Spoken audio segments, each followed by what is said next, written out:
Corona విషయంలో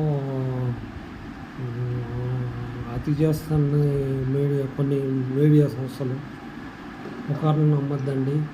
అవి ఇప్పుడు ఇదివరకు అట్లాగే హంగామా చేసి కరోనా టైంలో అందరికీ అక్కడ ఇంతమంది పోతున్నారు, ఇక్కడ ఇంతమంది పోతున్నారు అనేసరికి చాలామంది జలుబు వచ్చినా దగ్గు వచ్చినా అవి వెళ్ళి హాస్పిటల్కి వెళ్ళటం, కొన్ని హాస్పిటల్లో స్టెరాయిడ్లు ఎక్కించడం, చాలామంది పోవటం.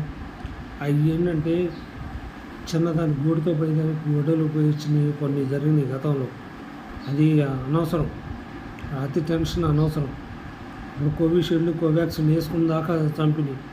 అవి వేసుకోవటం వలన సైడ్ ఎఫెక్ట్స్ వస్తున్నాయి, చాలామందికి ఆరోగ్య సమస్యలు వస్తున్నాయి. కానీ ఇప్పుడు వాళ్ళు ఏ సమస్యనైనా అతి చేస్తున్నారు. ఏది ఎక్కడన్నా యుద్ధం జరిగితే అయిపోతుంది, అంత కలియుగం 2029లో అంతమైపోతుందంట.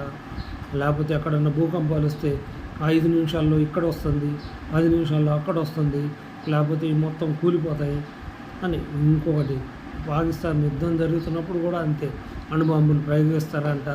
అణుబాంబులు నెత్తి మీద వేస్తే భారతదేశం పోతుందంట, లేకపోతే పక్క దేశం పోతుందంట.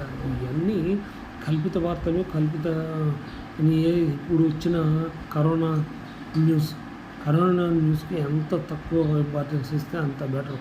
కానీ దీన్ని అతిగా చేయొద్దండి. ఎందుకంటే దానివల్ల మన బాడీలో ఇప్పుడు హెల్త్ సమస్యలు లేనప్పుడు మనకి ఇమ్యూనిటీ పవర్ అనేది ఉంటుంది.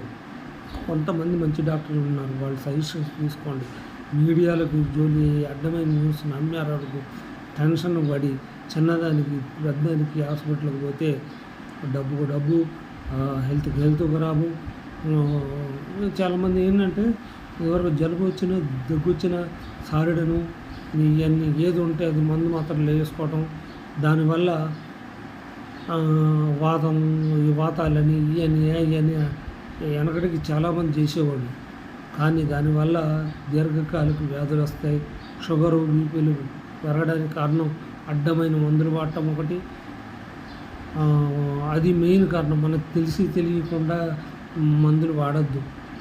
మెయిన్ అతి ప్రచారం నమ్మద్దు. ఈ చెవితో వినాలి, ఈ చెవితో వదిలేయాలండి, అంత చెత్త. పైన ఏదో సూర్యుడి దగ్గర ఏదో మొక్క ఊడిపోయి భూమి మీద పడి భూమి మొత్తం అంతమవుతుందని హంగామా చేశారు. వీళ్ళు వెళ్ళి చూసి వచ్చారా? అక్కడికి వెళ్ళి అంగారక విగ్రహం మీదకి వెళ్ళి వచ్చారా వీళ్ళు? అన్నీ ఫాల్తు మాటలు, ఫాల్తు కథ అన్నీ.